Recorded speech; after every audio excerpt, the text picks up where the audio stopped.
बच्चा मेरे को दे दो।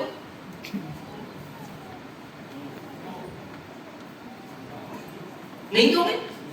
अच्छा आप में कोई भी नहीं देगा? अच्छा क्यों नहीं दोगे? नहीं, इसमें कोई डाउट नहीं, आपका ही है। आपको क्यों कंफ्यूजन हो रहा है ऐसा? आप कंफ्यूज मत हो, आपका ही है। प्रश्न बच्चा आपका इससे नहीं, प्रश्न ये है दोगे क्यों नहीं?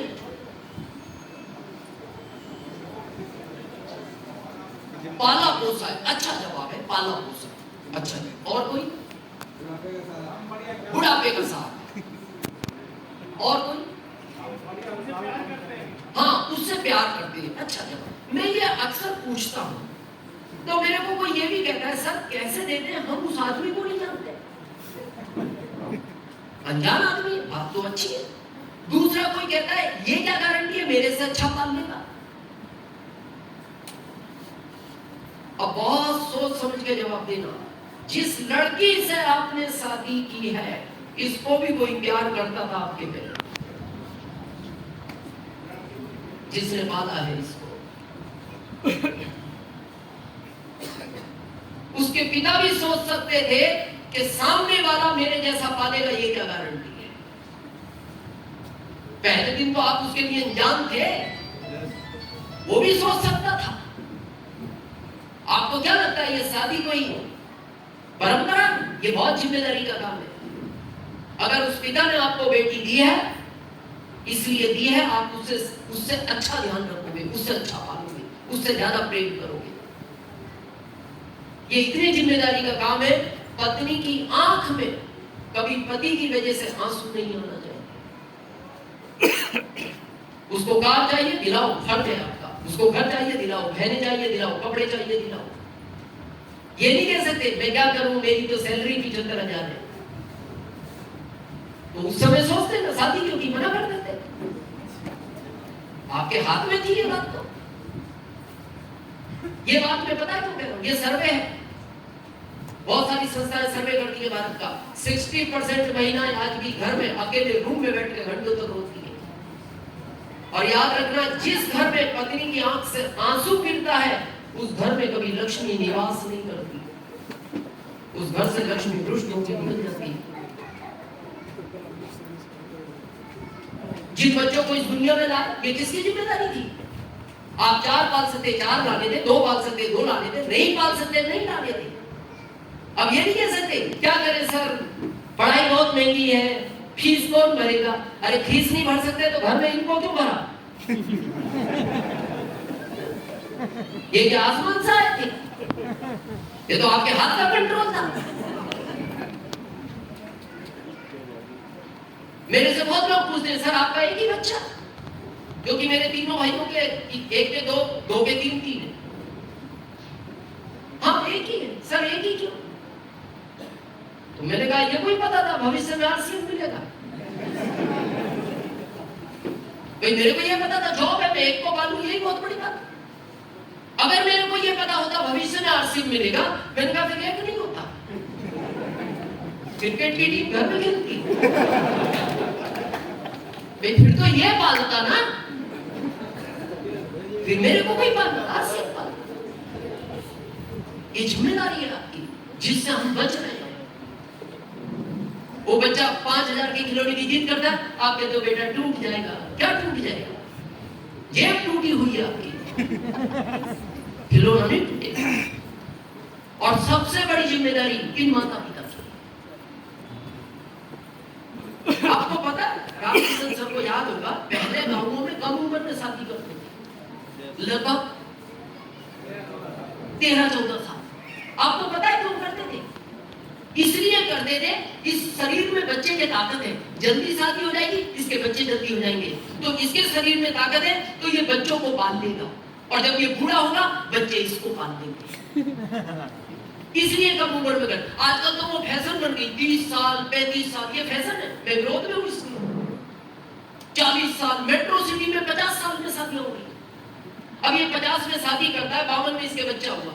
अब वो बच्चा 5 साल का हुआ, ये 57 का हो गया। दोनों टेंशन में, बच्चा देखता है इसको कौन पालेगा, ये देखता है इसको कौन पालेगा। ये दोनों टेंशन में। अब वो 5 साल का बच्चा देख रहा है ये बाप 57 का हो गया, इसको कौन पालेगा। अब ये देख रहा मैं 57 का हो गया, ये 5 का, इसको कौन पालेगा।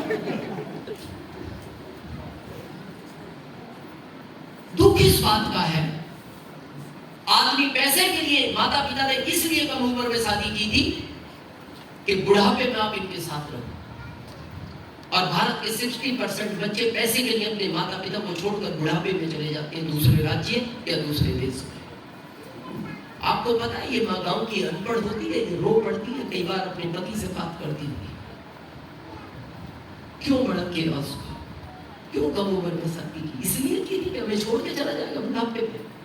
गया क्यों, पैसे के लिए मजबूरी थी उसकी। गुजरात में काम कर रहा है, माता पिता उसके यूपी में रह रहे हैं, कोई हरियाणा में रह रहा है, बीमार है वो माँ, पति से बोलती है बुलाओ ना बेटे को, आखिरी बार तो मिलवा। पिता फोन करता है बेटा माँ बहुत बीमार है, बार बार बोलती है मेरे से मैं आज तक इसलिए नहीं बोलना तेरी नौकरी का सवाल है, एक बार तो मिल जा। बहुत याद करती है, अपने बॉस से बात करता है, बॉस छुट्टी नहीं देता, टिकट भी करा देता है। एक तरफ माँ की चिंता, एक तरफ बच्चों का भविष्य, पत्नी का भविष्य दिख रहा है। बॉस से पूछता है सर मैंने 1 साल से छुट्टी नहीं मांगी, लेकिन 4 दिन की छुट्टी दो, मैं माँ से तो मिलाऊंगी, बीमार है। बाबूजी का फोन आया था, बॉस कहता छुट्टी नहीं मांगी, सर मैं जाना जरूरी है, जा रहे हो तो परमानेंट जाओ। टिकट कैंसिल करा देता है, नहीं आता मां से। बाबूजी फोन करते आ रहे हो बेटा, नहीं बाबूजी, मां को मत छुट्टी नहीं दी बॉस ने।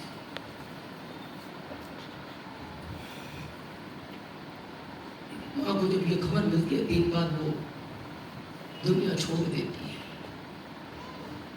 क्या लगता है ये माफ कर पाएगा अपने आप को कभी?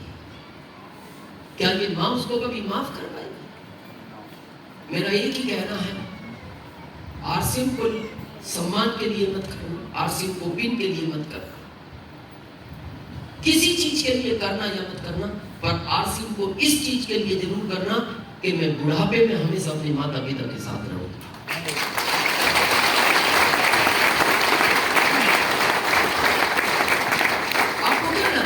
आशीष जी को अपना प्रोफेशन छोड़ने की जरूरत नहीं थी, रामकिशन सर को अपना प्रोफेशन छोड़ने की जरूरत नहीं थी, बहुत सारे हैं, आर्मी छोड़ी उन्होंने,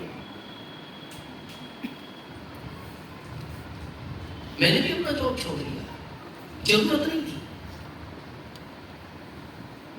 लेकिन मैं दूसरे प्रोफेसर, बहुत लोग मेरे को लगे सर आरसीएम को तो बहुत अच्छा नहीं मानते, फिर आपको इतना गर्व क्यों है? मैं आपसे एक प्रश्न पूछना चाहता हूँ, आप कितने भी बड़े ऑफिसर बन जाओ, मान लो आपकी सैलरी 1.25 लाख है और आप आईएएस ऑफिसर हो,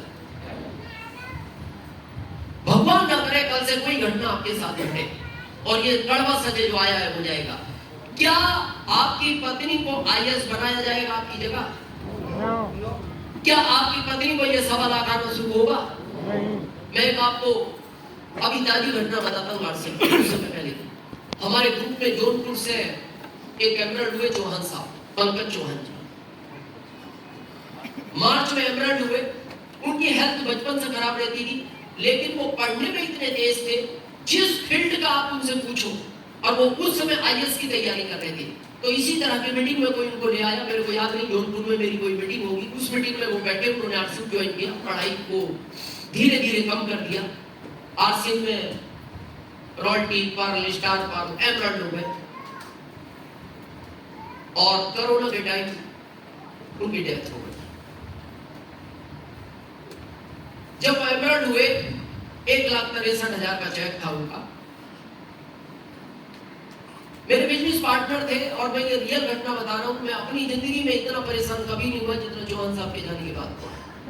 मेरे कई रिश्तेदार इस कोरोना में गए, मैं बहुत ज्यादा परेशान नहीं हुआ, क्योंकि मैं इस कड़वे सच को जानता हूँ, क्योंकि मैं आध्यात्मिकता से जुड़ा हुआ हूँ कि जो आया है वो जाएगा। उसने जिस दिन आने की तारीख लिखी, उसी दिन आपके वापस जाने की तारीख लिख रखी है, दुनिया रोक नहीं सकती। मेरी पत्नी ने मेरे को कहा, मैं 2 दिन खाना नहीं खा पाया, एक दिन मेरी आंख से आंसू नहीं हुए, जैसे मेरे को सूचना मिली चौहान साहब इस दुनिया में नहीं रहे। 9 साल का बेटा है बड़ा, बेटी 7 साल की, एक छोटी 3 साल। तो मेरी पत्नी ने मेरे से पूछा, भारत को सिखाते हो, भारत को समझाते हो, ये गड़वा सच है, फिर आप इतना परेशान क्यों हो? मैंने मिसेज को कहा, मैं इसलिए तो नहीं हूं परेशान, वो चले गए क्योंकि ये तो उसने लिख रखा था। मैं सिर्फ इसलिए परेशान हूं कि उम्र ज्यादा नहीं थी, मात्र 35 साल की उम्र ज्यादा नहीं, पत्नी की उम्र 30 साल है। मैंने कहा क्या जिंदगी जी, क्या बच्चे, क्या करेंगे? और इसीलिए मैं कई रिवाजों के खिलाफ हूं। दहेज प्रथा, इनके यहाँ एक रिवाज है, अगर किसी महिला के बच्चे हो गए ये वापस शादी नहीं कर सकते। मैंने कहा ये क्या जिंदगी जी, इसकी इनकी जगह तो कोई ले नहीं सकता, शादी इनके यहाँ अलाउ नहीं है।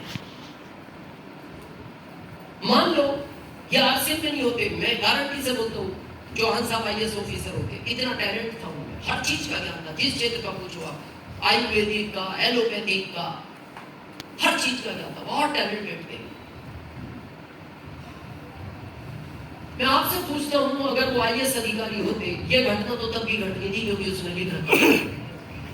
क्या गवर्नमेंट अगले महीने उनकी पत्नी को IAS अधिकारी बनाती? नहीं बनाती। चलो नहीं बनाती क्योंकि पत्नी पढ़ी हुई है। क्या ये 1.25 लाख उनकी पत्नी को आना शुरू होता? नहीं। लेकिन आरसीएम की ताकत है। अप्रैल में चौहान साहब इस दुनिया से गए, मई के अंदर ही कंपनी ने जो पिन चौहान साहब के पास थी वो ही पिन उनकी पत्नी को दे दी और एमरल्ड घोषित कर दिया। मई के जो 1,63,000 चौहान साहब को आता था, मई से वो पत्नी को आना शुरू हो गया। और जब चौहान साहब इस दुनिया में थे तो 1,63,000 आता था और अभी उनकी पत्नी को आरसीएम 2.25 लाख पर मंथ देता है।